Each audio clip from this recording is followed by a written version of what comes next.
When I saw my best friend holding my daughter's hand, standing beside my husband, I realized I'd lost two homes in one day. That image still burns in my mind.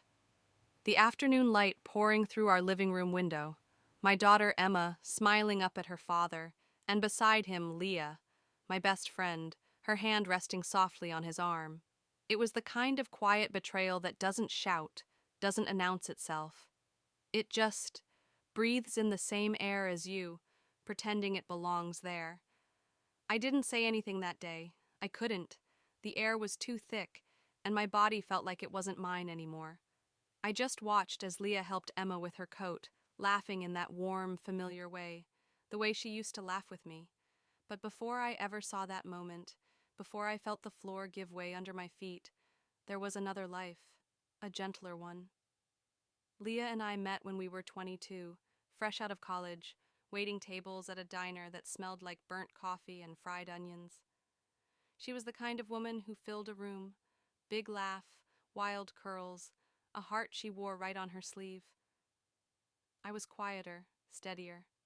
If Leah was a storm, I was the calm afterward. We fit together in a way that made sense. When I got married to Tom, she was my maid of honor. She cried harder than my own mother during the vows. I remember she whispered, "He's a good one, Anna. You deserve this." And for a while, he was. Tom worked in construction management, long hours, but steady. He was practical, loyal, predictable in the way that made you feel safe. Our daughter, Emma, came 3 years later, with her father's green eyes and my quiet smile. We bought a modest house with a yellow porch swing and a maple tree in the front yard. Our weekends were full of barbecues, birthday parties, and late-night movies. Leah was always there, the auntie who'd bring too many cupcakes and stay until Emma fell asleep in her lap. Back then, I thought we were unbreakable. The three of us, and her. When Leah's marriage started to crumble, I didn't hesitate. Her husband, Mark, had been unfaithful, and she came to me in tears one Sunday night with 2 suitcases and a look of devastation I'll never forget. "Stay as long as you need," I told her. "We have space." Tom nodded in quiet agreement, setting her bags down in the guest room. "You're family, Leah," he said. "You'll get through this." For a moment, she just stared at him, her eyes soft, grateful. I thought nothing of it then. The first few weeks were easy. We ate dinner together, the four of us, and Emma adored having Leah around full-time. Leah cooked elaborate breakfasts, danced with Emma in the kitchen, and filled the house with laughter. It was almost healing to watch her come back to life. But somewhere in that laughter, something shifted. It was subtle at first, a look that lingered too long, a touch that brushed too close. I told myself I was imagining it. After all, Leah was my friend, my sister in everything but blood. Still, there were moments that pricked my peace. Like the evening I came home from work early. Tom was in the backyard, showing Leah how to fix the grill. She stood too close, her hand on his arm as she laughed at something he said. When they saw me, they both jumped back slightly, not guiltily, but awkwardly, like they'd been caught in a conversation they weren't ready to explain. "Hey, honey," Tom said, smiling, his voice too bright. "Leah was just helping me figure out the propane line." "Looks like she's doing a great job," I replied, forcing a smile. My throat tightened. Leah grinned, wiping her hands on a towel. "You've got a good man, Anna." "He's been helping me with stuff around the house I never learned." "Yeah," I said quietly. "He's good like that." After that, I started noticing little things. Her perfume in the hallway long after she'd gone upstairs. The way Tom's phone would light up late at night with her name. The quick, nervous glance he'd give me before setting it face down on the table. I told myself it was innocent, friendly. We were all close. It was normal. But normal didn't make my stomach twist like that. One night I sat in bed reading when Tom came out of the shower. His phone buzzed again. He glanced at it, then hesitated. "Who's that?" I asked, trying to sound casual. He didn't meet my eyes. "Just Leah. She can't sleep, says she's thinking too much." "Maybe she should talk to me instead of you," I said. He laughed, brushing it off. "She didn't want to bother you. You've got enough on your plate." He kissed my forehead, turned off the light, and fell asleep. I didn't. The next morning, Leah made pancakes, Emma's favorite, and poured me coffee like nothing was wrong. She chatted about a job interview and laughed when Tom complimented her cooking. And I watched them, studying every gesture, every glance. That's when I noticed it. The way he looked at her when she wasn't looking. Not admiration, not friendship. Something deeper, darker. It was the same way he used to look at me. That night, I went into the guest room after everyone was asleep. Her perfume lingered, heavy and sweet, and her phone sat charging by the bed. I stared at it for a long time. I could have looked. I could have opened it, but I didn't. Because if I did, I'd have to face what I already knew. Instead, I went back to bed, lay beside Tom, and stared at the ceiling until the morning sun crept in. Sometimes you don't need proof. Sometimes your body already knows the truth your mind refuses to name. The tension between us grew quietly, like smoke beneath a closed door. Little arguments over nothing, his sudden distance, her long work days that started after he left for site visits. Still, I clung to denial. Leah had been my friend for 15 years. She'd held my baby before I did. She'd seen me through miscarriages, funerals, birthdays, everything. She couldn't. But betrayal has a smell. You start to recognize it in the air before you ever see the flames. And I was starting to choke on it. It was a Saturday in late March, the kind of morning when spring feels close, but hasn't yet found the courage to stay. The air smelled of rain and warm earth. I was in the kitchen packing sandwiches for Emma's soccer game when I realized Leah wasn't home. Her car was gone, her bed made, her perfume lingering faintly in the hallway. "Did Leah mention going somewhere?" I asked Tom when he came down. He hesitated just for a second. She said she might visit a friend." "A friend?" I asked, turning toward him. "Which one?" He shrugged, grabbing his coffee. I didn't ask. Does it matter? It shouldn't have, but it did. Everything about Leah mattered lately.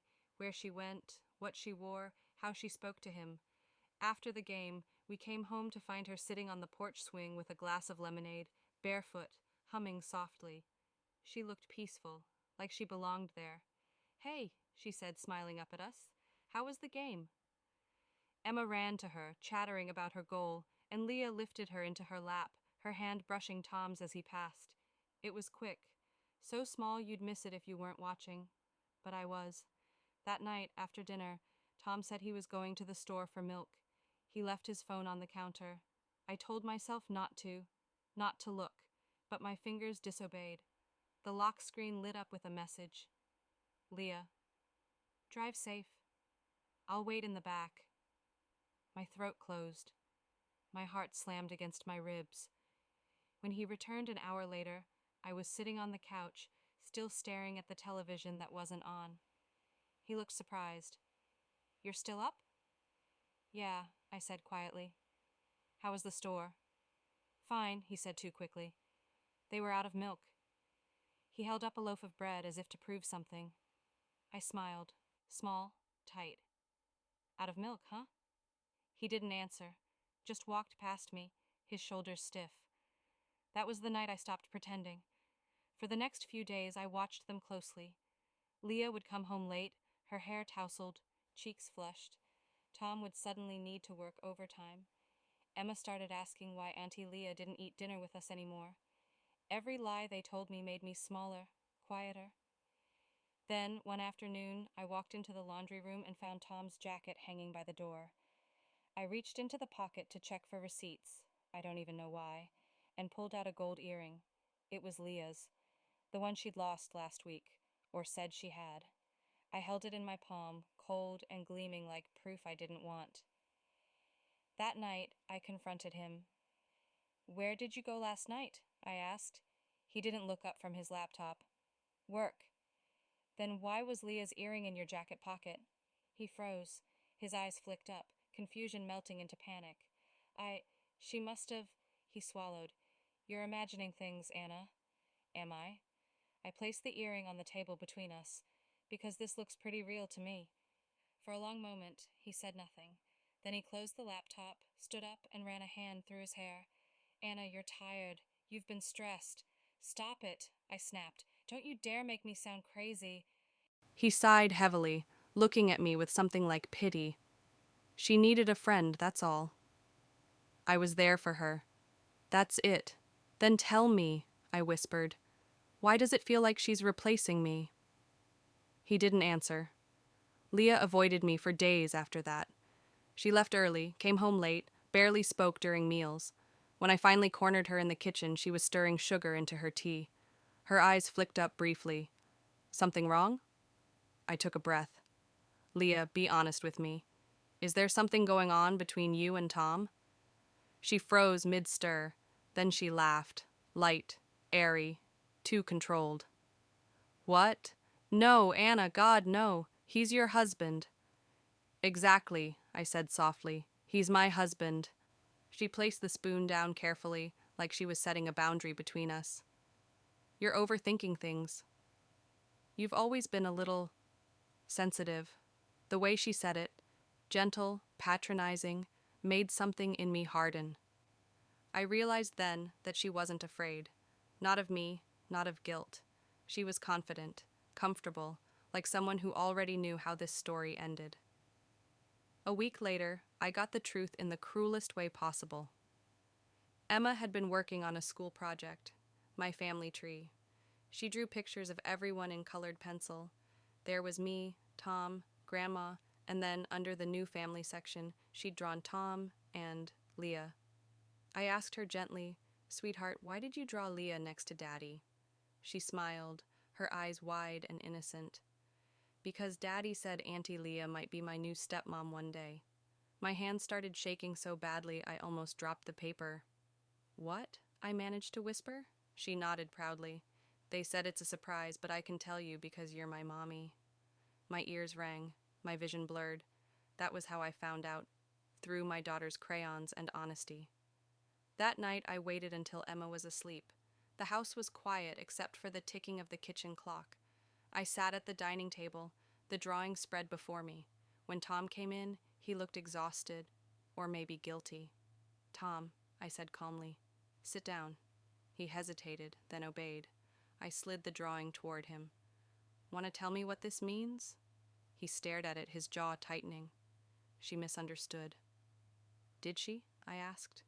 "Or did you tell her something you weren't ready to tell me?" Silence.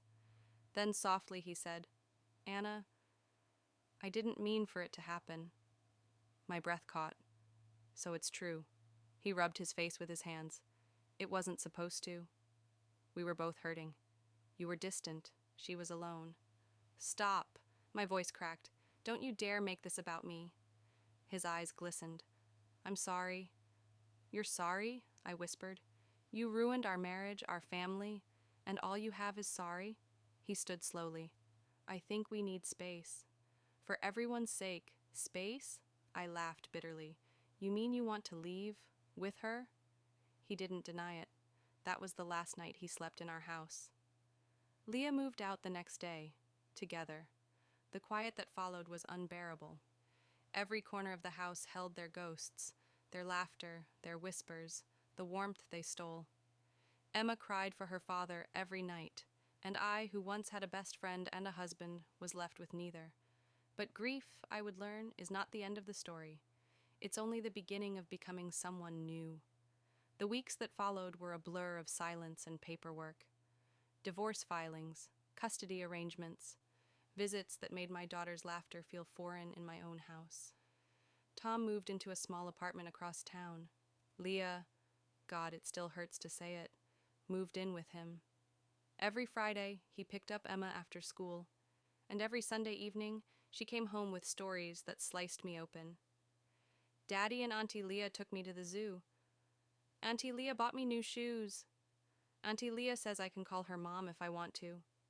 Each word was a knife disguised as a child's joy. I'd smile, nod, say, "That's nice, sweetheart," then cry quietly after she went to bed. The first time Emma called her mom by accident at home, I felt my body go cold. She didn't even notice what she'd said. But I did. That night, I sat in the dark, staring at the photo of the four of us on the mantel before everything cracked. I wanted to smash it, to burn every memory of Leah's laughter from my walls, but I didn't. Because anger, I realized, was easy, healing was harder. Still, something inside me needed justice, not revenge, not the cruel kind, just truth. It started with a message from Mark, Leah's ex-husband. He wrote, "Heard about what happened. You deserve better. Call me if you ever need to talk." I stared at that message for an hour before replying. "You knew, didn't you?" His reply came fast. "I suspected. She always talked about Tom. Said you had the perfect husband. I thought it was just envy. That word stayed with me. Leah had envied my life, the one I built with her sitting right beside me, cheering me on. I met Mark for coffee a few days later. He looked weary, older somehow. She did the same thing to me, he said quietly, stirring his cup. Found someone who'd make her feel bigger. She always wanted to be the center of the story. I nodded slowly, the truth settling like ash. She's good at making people love her. He gave a hollow laugh. Until she doesn't need them anymore. We talked for over an hour, about Leah, about how easily she could become whoever you needed her to be. It was comforting and devastating all at once. When I got home that night, I felt something shift. For the first time in weeks, I wasn't crying. I was thinking. 2 months later, Leah and Tom announced their engagement on Facebook. A photo of them at sunset, holding hands, Emma between them. Her caption, "Sometimes life brings you exactly where you're meant to be." I remember reading that line over and over. It was the kind of cruelty wrapped in politeness that only Leah could craft.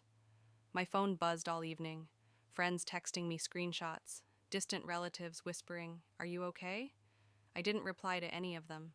Instead, I went upstairs, opened Emma's door, and watched her sleep. Her hair was spread across the pillow, her breath even, peaceful. She didn't deserve this chaos, none of it. So I made a decision that night. I would protect her peace, even if it meant pretending mine didn't exist.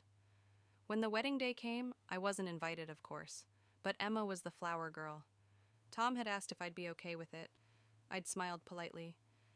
If it makes her happy. She wore a cream-colored dress with a sash Leah had picked out. Before she left, she twirled in the living room, her little shoes sparkling. "Do you think I'll do a good job, Mommy?" I knelt, straightening her ribbon. "You'll be perfect, sweetheart." She hugged me tight, smelling of baby powder and something floral. Then she left, off to celebrate the wedding of my best friend and my ex-husband. That afternoon, I walked to the park, sat on our old bench by the pond, and let myself grieve, not for Tom, not even for Leah, but for the version of me who still believed people always mean what they say. When I came home, I made myself tea. The house was painfully quiet. At around 7, there was a knock at the door. It was Mark. He looked uncomfortable, holding a small envelope. "I thought you should see this," he said. "I got it by mistake." They sent the wedding invites to my old address before realizing inside was a photo. Tom and Leah smiling, holding hands. Emma between them again, throwing flower petals. But it wasn't the picture that caught my attention. It was the small handwritten message on the back. "To new beginnings, for the family that was always meant to be." Always meant to be. That night, something in me hardened into clarity. I didn't ruin their day. I didn't crash the wedding or post angry messages online. That's not who I am. But the next week, when the custody hearing came up for review, I told my lawyer everything. About Leah moving in before the divorce was finalized, about Emma's confusion, about their disregard for emotional boundaries. And the court listened. It wasn't vengeance. It was truth finally being heard. The judge ordered that Emma would primarily stay with me, with supervised visitation at Tom's for a while, until she adjusted to the new family dynamic. When the ruling came through, Leah tried to call me. I let it ring. Later, she left a voicemail. "Anna, please don't do this. Emma needs both of us. Don't make this ugly." Her voice was still that same gentle, coaxing tone she used when she wanted something. I deleted it without listening to the end. Weeks passed. I focused on Emma, on rebuilding our routines, school lunches, bedtime stories, Saturday pancakes. Slowly, the air in our home changed. One evening, while drawing together, Emma said softly, "Mommy, Daddy, and Auntie Leah fight a lot." I paused. "They do?" She nodded. "Auntie Leah gets mad when Daddy talks about you." I smiled faintly. "Then maybe she'll learn that love built on hurt doesn't last." Emma looked up, confused. "What do you mean?" I brushed her hair back. "You'll understand when you're older, sweetheart." A few months later, Tom came by to drop off some of Emma's things. He lingered at the door longer than usual. "You've done well," he said softly. "She seems happy." "She's resilient," I replied. He nodded. "I wanted to say I'm sorry. For everything. Leah and I—" He stopped, looked down. "Things aren't what I thought they'd be." I didn't gloat. I just looked at him and said, "That's what happens when you build a future on someone else's broken home." He flinched, nodded again, and left. That night, as I tucked Emma in, she whispered, "Mommy, will things ever be like before?" I smiled sadly. "No, sweetheart. But maybe they can be good again. Just different." She nodded sleepily and curled against me. And as I watched her drift off, I realized this was what healing looked like. Quiet, imperfect, but real. About 6 months after their wedding, the whispers began. At first, it was little things.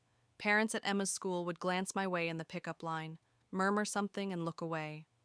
One mom, a kind woman named Julia, finally told me what everyone had been talking about. "They were seen arguing at the fall festival," she said carefully. "Leah was crying. Loudly. Something about him still loving you." I didn't know whether to laugh or cry. Tom had always been a man of habit. He liked order, predictability. Leah was chaos wrapped in perfume.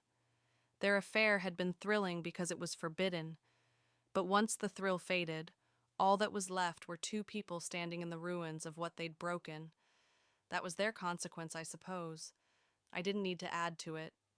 Still, I'd be lying if I said there wasn't a small, quiet satisfaction in seeing karma do her work without my help. The holidays came around again. The year before, Leah had sat at my table, laughing over mashed potatoes. Now it was just me and Emma. I let her choose the decorations. She picked purple and gold, because they look like hope, she said. We made new traditions that year. No more pity tears over what we'd lost. I wanted Emma to feel that our life wasn't less because it had changed. We baked gingerbread men. We danced in our pajamas. We watched old Christmas movies and fell asleep on the couch with cocoa stains on our sleeves. And for the first time in a long time, the house felt warm again. Then, one cold evening in January, there was another knock at the door. It was Leah. Her hair was pulled back in a messy bun, no makeup, eyes red from crying. "Can I come in?" she asked, her voice shaking. Every instinct in me said no. But I stepped aside. She stood in my living room like a ghost of a past life, glancing around as if she could still see herself here. "I didn't come to fight," she said. I don't know where else to go." I folded my arms. "Where's Tom?" She let out a bitter laugh. "At his mother's." "We're taking a break?" I said nothing. She looked down at her hands. "You were right about everything. I thought I could have your life. I thought if I just tried hard enough, I could fit into it." Her voice broke. "But Emma still calls you Mom, and Tom still talks about you like you're the one that got away. I hate that I did this to you. To myself, it should have felt like justice, but instead, it just felt sad." "You didn't just hurt me," I said quietly. "You hurt a little girl who looked up to you. You took something pure and used it for your own loneliness." Tears ran down her face. "I know. And I'll never forgive myself for it." She looked around the room again, eyes landing on the photo of me and Emma by the fireplace. "You built something real. I thought I could borrow that. But I see now, you can't steal someone's peace and expect it to fit. I didn't comfort her. I didn't need to. When she finally left, the air felt lighter. Sometimes closure doesn't come in a letter or a speech. Sometimes it just knocks on your door, broken and apologetic. The months that followed were quiet. Emma grew more confident, started playing soccer, making new friends, laughing louder. Tom still saw her on weekends, but he no longer mentioned Leah. Eventually, Emma stopped mentioning her too. Once, I asked gently, "Do you ever miss Auntie Leah?" She thought for a moment. Not really. She was fun, but she made Daddy sad. Children have a way of seeing truth without needing words. By spring, I'd started to feel like myself again. I joined a pottery class, something I'd always wanted to do but never had the time for. There was something healing about shaping clay, about creating something new from what had once been a shapeless mess. One evening, as I stood at the wheel, my hands covered in earth, I realized that's exactly what life was now. A reconstruction. The pieces that broke weren't wasted. They were just being reshaped. A year later, Leah moved out of town. I heard through a mutual friend that she'd started therapy, trying to understand why she'd always needed to live through other people's happiness. Tom stayed in the same house, alone. We spoke only about Emma, and even then, only what was necessary. It wasn't anger anymore, just distance. The kind that comes from two people walking in different directions, finally aware they're not meant to turn back. One evening, after dinner, Emma and I sat on the porch watching the sunset. She was 11 now, her hair longer, her laughter more sure of itself. She turned to me and said, "Mommy, do you think people can change?" I thought for a long moment before answering, "Yes, but only if they stop pretending they didn't do anything wrong." She nodded, thinking it over, then said, "You changed." I smiled softly. I had to. It was that, or stay broken. She leaned against me. "I like this version of you better." And I laughed. Not because it was funny, but because it was the most honest thing anyone had said to me in years. A few weeks later, I received an invitation in the mail. Not from Leah, but from Mark, her ex-husband. It was for his wedding. He'd met someone new, someone kind. At the bottom of the invitation, there was a handwritten note, "To second chances, the right way this time."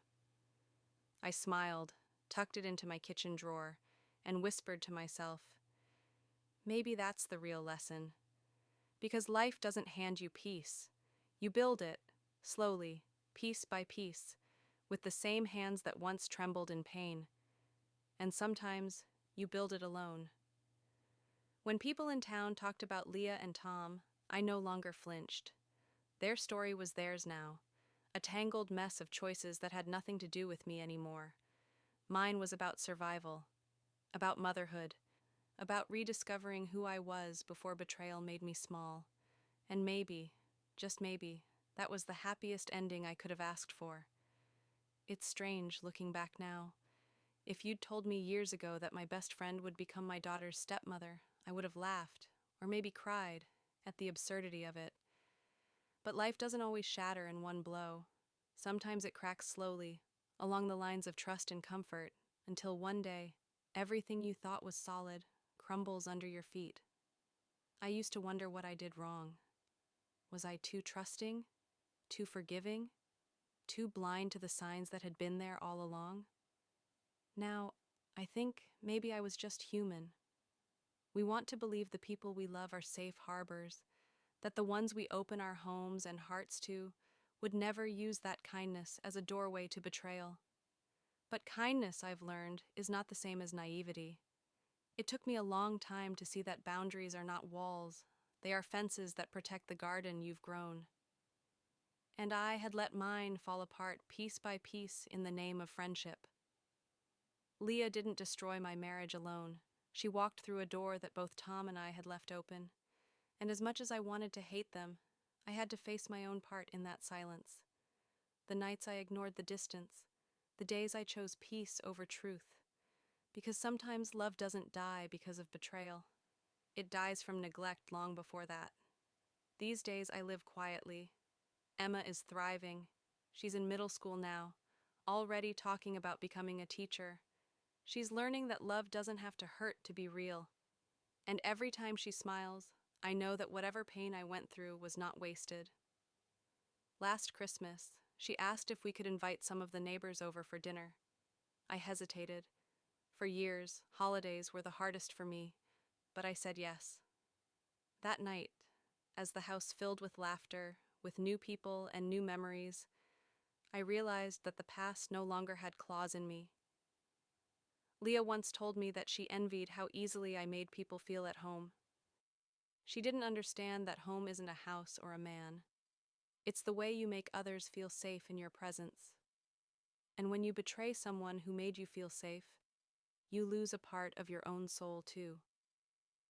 I can't speak for Leah now. Maybe she's rebuilding somewhere, learning her own lessons. I hope she is.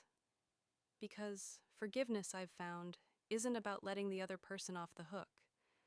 It's about freeing yourself from being tied to their mistakes. And that's what I've done.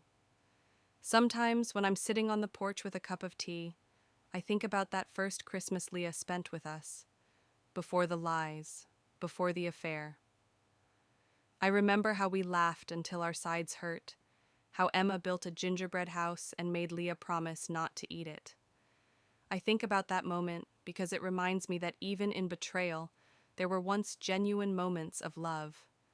And love, no matter how broken, deserves to be honored for what it was, not cursed for what it became. So no, I don't hate her anymore. I don't even hate him. I just don't let either of them live in my story anymore. If you've ever been through something like this, if someone you trusted turned your life upside down, I want you to know something. You will breathe again. You will laugh again. You will look at the ruins and think, maybe this is where I rebuild. And one day, you'll realize you're not the same person who was broken. You're someone wiser, stronger, softer in the right places, and tougher in others. Because pain, as cruel as it feels, is also a teacher. It teaches you what love should look like. It teaches you who deserves a seat at your table. And it teaches you that sometimes losing what you thought was everything is how you finally find yourself. My name's Claire, and that's the story of how my best friend became my daughter's stepmom. A story of betrayal, yes, but also of boundaries, forgiveness, and rebuilding from the ashes. If you were in my shoes, would you have forgiven her? Would you have opened the door when she came back crying, or kept it closed? Tell me in the comments. I'd love to hear your heart. And if my story touched you, don't forget to subscribe. Because sometimes the stories that break us are the ones that bring us together.